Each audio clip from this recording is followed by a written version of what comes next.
I'm Tammi Jonas. I'm a pastured pig and cattle farmer here in the Central Highlands of Victoria in Australia, which is also the unceded lands of the Dja Dja Wurrung people, to whom I pay my respects to elders past and present.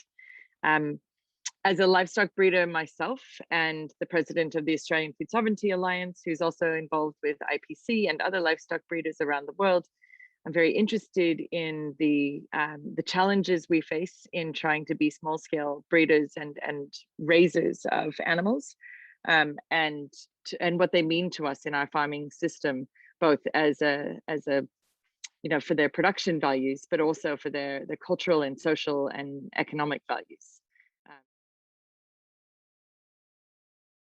So the majority of the world, of course, eats meat, and also wears leather and wool, and much of the world uses animals for hauling things around their farms as well, for transport. So livestock have played a very long and enduring role in agriculture.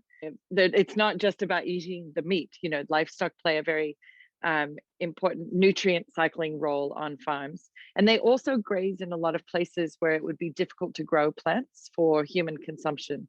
So many grasslands are not suitable for fruit and vegetable production, and this is a great place to raise some animals.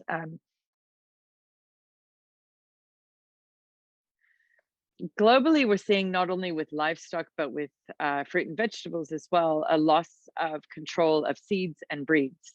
And so it is particularly bad in livestock, where the industrial food system has been growing less and less varieties of animals with more and more similar genetic traits.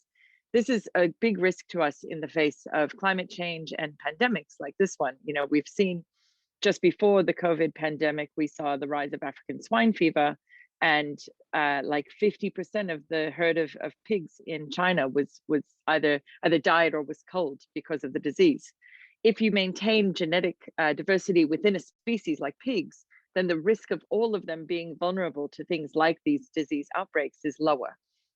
We've seen with the industrial breeding techniques as well, we've seen an increased vulnerability to changes in temperature. So industrial breeds of animals are usually less resistant to heat. And so it's only the smallholders who are maintaining all of these diverse breeds that are very resilient in the face of extreme heat or other weather events.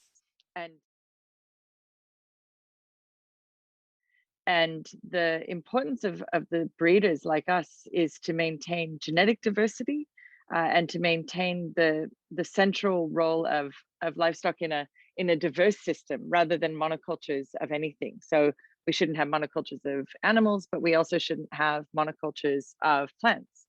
And that is best done with smallholders who are maintaining smaller herds of these animals and keeping a close eye and being good custodians of the land with those animals, instead of just having heaps and heaps of animals in a feedlot and destroying that land, and having so few owners. You know, this is more like many owners of very few livestock in one place is a much better model for society.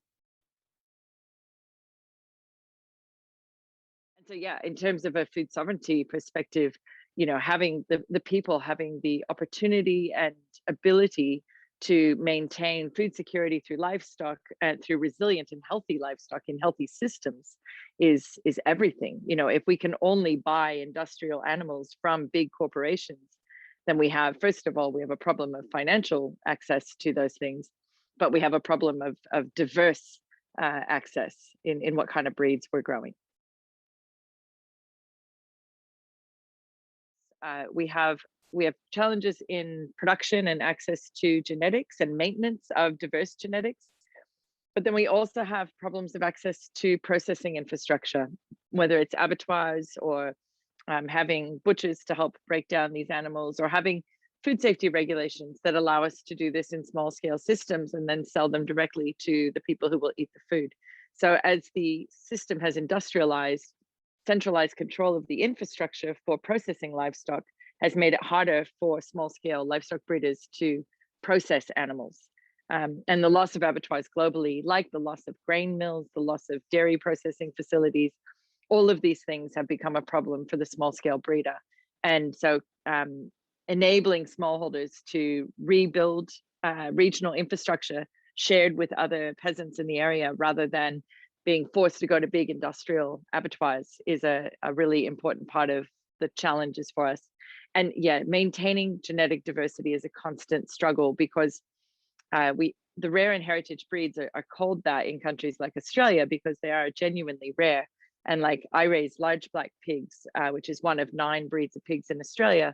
And of those 9, 7 are rare. And of the large blacks, they're so rare. There are only 4 lines of large black animals in the whole country.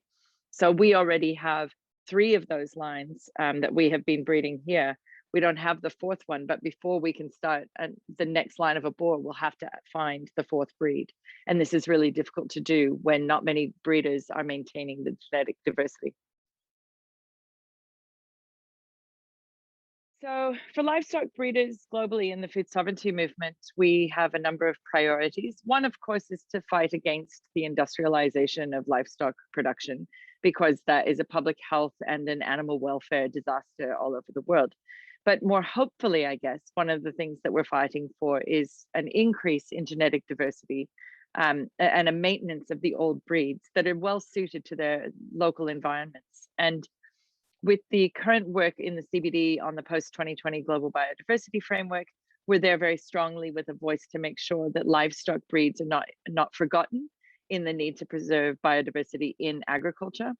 And I would also add that that COAG, actually the FAO Committee on Agriculture, has recently established a subcommittee on livestock, and we managed to get an item into the next agenda, or the first agenda, to talk about the importance of genetic diversity in livestock for resilience in the face of climate change and pandemics. And also they will be talking about the One Health approach to livestock production that takes into account, human, animal, and ecological health when we're raising animals. So getting those things on the agenda is pretty hopeful for us, that the broader world is finally listening to what peasants have been saying for a very long time about how we should or should not be raising animals.